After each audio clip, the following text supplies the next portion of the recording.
Hello, I'm Tristan, and I'm going to be talking to you about this eye-opening experience I had and something that I'll never forget. So, it's May 12th, 2022, and I'm in the 8th grade, and I'm sitting in class, and I'm just waiting for the bell to ring. Not counting down to the weekend, though. I'm counting down to my trip to Italy.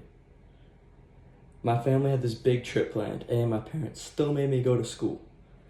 No early dismissal or anything. Just we'll pick you up at the end of the day and take you to the airport. I didn't even go home. I put my backpack in the car and hoped someone would grab my suitcase. And off we went to the airport. The car was buzzing with excitement and the kind of energy where everyone's just freaking out and super excited. We arrived at the airport around 5 p.m. Everyone's still wearing masks because COVID was still around.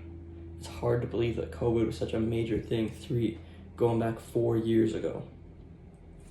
I recreated a photo I took on my first trip in grade 4 with the CIBC penguin that they have at Pearson.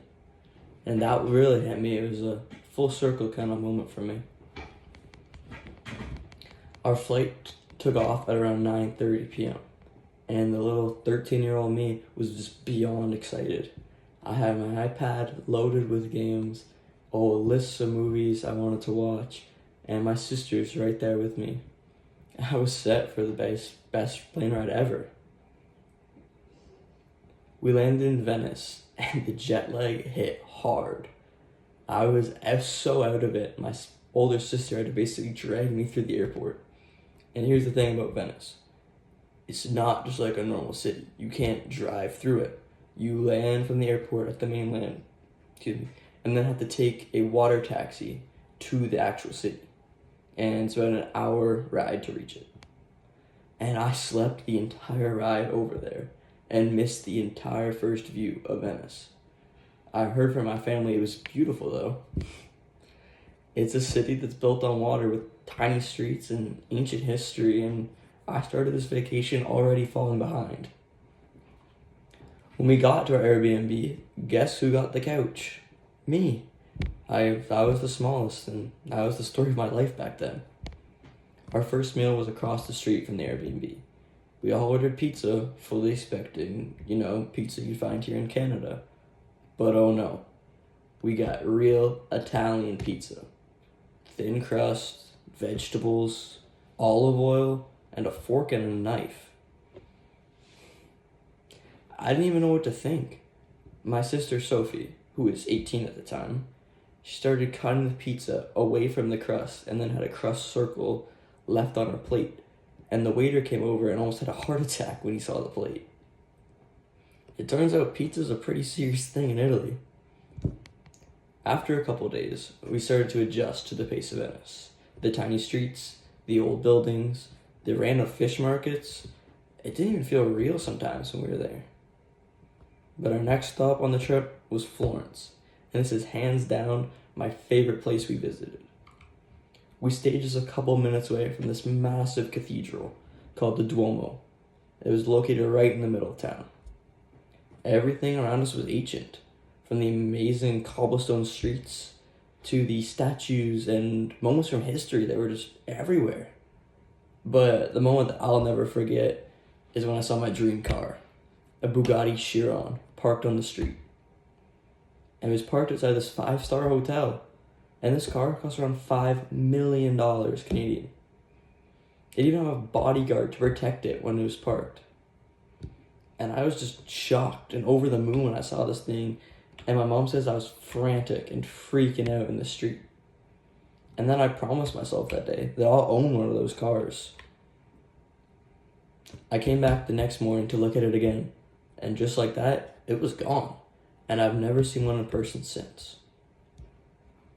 After Florence, we headed to Siena, which is a small city, but it's built on one massive hill.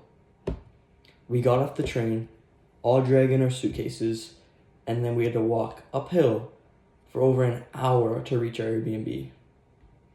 I just remember the buildings, the rooftops, the brick, and all these buildings having a soft, faint red color to them. We were only in Siena for about 2 days, and then we went to our final stop, which was Rome. We stepped off the train after a 4-hour train ride, and just within minutes, I heard my sisters Hannah and Maddie, who were 22 and 20 at the time, screaming because they saw the biggest rat we've ever seen and ran across their feet.